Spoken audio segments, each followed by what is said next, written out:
Viewers, हम पढ़ रहे कक्षा 10वीं गणित की प्रश्नावली 2.2 का प्रश्न नंबर पहला। निम्न द्विघात बहुपदों के शून्य ज्ञात कीजिए और शून्यकों तथा गुणांकों के बीच के संबंध की सत्यता की जांच कीजिए। तो इसमें जो पहला वाला प्रश्न है यह हल करेंगे हम। और पहला बहुपद जो है x की घात 2 ऋण 2x ऋण 8 है। तो सबसे पहला वाला हल करेंगे और यह उसी प्रकार से हल होगा जैसे कि हमने उदाहरण वाला प्रश्न करा था। तो शुरू करते हैं, इसको हल करेंगे हम। तो जो बहुपद दे रखा है इसमें हमें सबसे पहले शून्यक निकालने पड़ेंगे, इसके शून्यक ज्ञात करेंगे। तो बहुपद है x की घात 2 ऋण 2x ऋण 8। तो हमें सबसे पहले जो बीच वाली संख्या है उसे ऐसे दो भागों में बांटना पड़ेगा कि यदि उन दो भागों का गुणा करें तो इन दोनों का गुणा होना चाहिए। ठीक है, इन दोनों आसपास वाली संख्याओं के गुणा के बराबर संख्या आनी चाहिए और जोड़ और घटाव करने पर बीच वाली संख्या ही आनी चाहिए। मतलब हम यदि उनका गुणा करें तो हमें x की घात 2 गुणा ऋण 8 बराबर ऋण 8 x की घात 2 मिलना चाहिए। गुणा करने पर ऐसे दो पदों में भागों में बांटना है। और यदि जोड़ या घटाव करें तो हमें ऋण का 2x ही मिलना चाहिए। तो ऐसी कौन सी दो संख्याएं हो सकती है जिनका यदि गुणा करें तो 8 मिल जाए और जोड़ और घटाव करने पे ऋण का 2 आ जाए। तो ऐसी दो संख्या हो सकती है। 8 के लिए 4 दूना 8 होता है और 4 में से 2 घटाए तो 2 मिल जाएगा। तो ऐसी दो संख्याएं 4 और 2 है, तो 4x और 2x हो जाएगी। और हमें गुणा करने पे ऋण के 8 चाहिए और जोड़ने और घटाने पे ऋण के 2 चाहिए। तो 4 में से 2 घटाएंगे तो 2 तो आ जाएगा और ऋण का चाहिए तो बड़ी संख्या ऋण की करनी पड़ेगी। तो ऋण का 4x और 2x ये दो संख्याएं हमें मिल गई है। तो हम लिख देते हैं x की घात 2 ऋण 4x धन 2x ऋण 8। अब इसको और हल कर लेंगे तो आगे वाले जो पद है 2 इसमें से x कॉमन ले लेंगे। तो x कॉमन ले लिया तो बचा है x ऋण 4। इसके बाद यहाँ जो है 2x और 8 इसमें से भी 2 कॉमन ले सकते हैं क्योंकि यहाँ तो 2 है और 2 चौक 8 होते हैं, इसलिए यहाँ से 2 कॉमन आ जाएगा। तो हम ले लेंगे धन 2। तो यहाँ बचेगा x ऋण, ठीक है, 2 चौक 8 होता है तो यहाँ 4 आ जाएगा। तो इस प्रकार हमें जो मान आया है इसके हम दो भागों में या दो पद बना लेंगे। एक हो जाएगा x धन 2 और दूसरा जो दोनों में कॉमन आया है वह है x ऋण 4।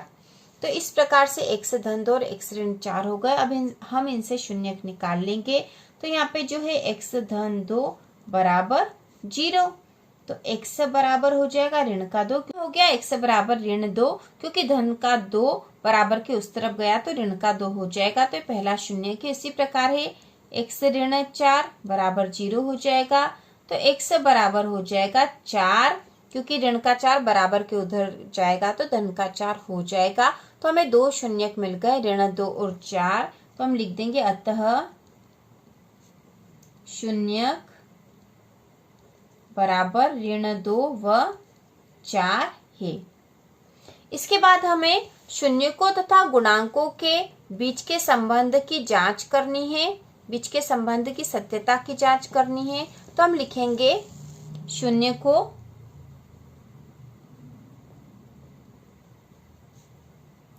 का योग।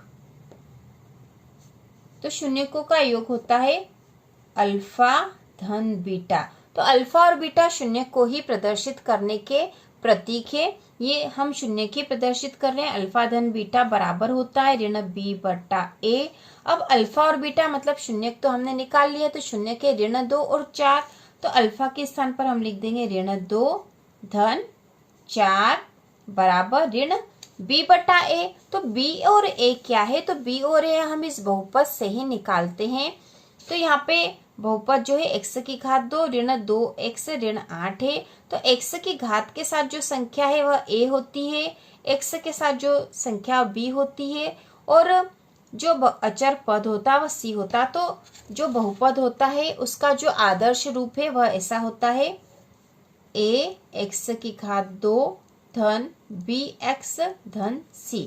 तो यहाँ पे x के वर्ग के साथ जो संख्या वह a है, x के साथ जो संख्या b है और अचर पद c है।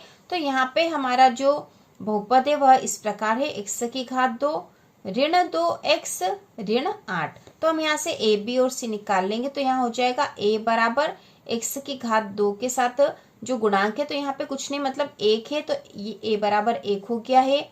इसी प्रकार b बराबर, तो x के साथ जो संख्या व b है, तो यहाँ x के साथ है ऋण का 2, तो हम b बराबर ऋण 2 लिख देंगे। उसी प्रकार जो अचर पद है वह c होता, तो यहाँ अचर पद c के स्थान पर ऋण के 8 है, तो c बराबर ऋण का 8 हो गया। तो इस प्रकार हमने a b और c निकाल ली है और यही मान यहाँ रखेंगे। तो ऋण b बटा a है, तो ऋण b का मान है ऋण का 2, तो हम यहाँ पे लिख देंगे ऋण 2 बटा a के स्थान पर 1। अब यहाँ पर हल कर देंगे। ऋण 2 धन 4 है, मतलब ये ऋण का और ये धन की संख्या तो घट जाएगी और चिन्ह हमेशा बड़ी संख्या का आएगा। तो 4 में से 2 घटा दी तो 2 ही आए, बराबर यहाँ पे ऋण का ऋण में गुणा हो जाएगा तो धन हो जाएगा, तो ये हो गया 2 और बटा 1 से कोई फर्क नहीं पड़ता, तो 2 बराबर 2, मतलब ये दोनों बराबर है, मतलब हमारा जो शून्यकों का योग है वह सही है। इसके बाद है शून्यकों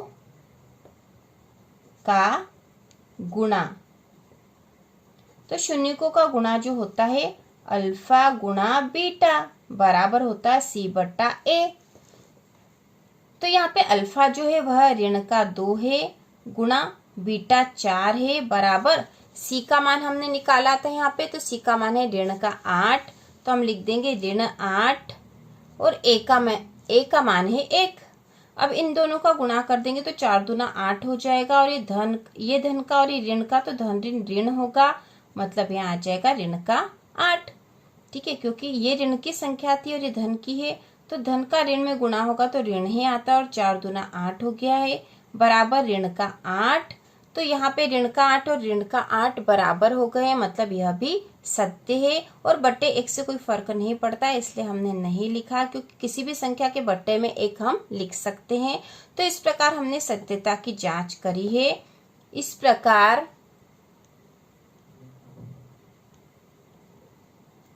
प्रकार हमारी जांच सही है। ठीक है, तो इस प्रकार से हमने पूरा सवाल हल कर लिया है, बहुत ही आसान था। तो इसी प्रकार के और वीडियो देखने के लिए कक्षा 10वीं की संपूर्ण तैयारी के लिए चैनल को सब्सक्राइब कीजिए।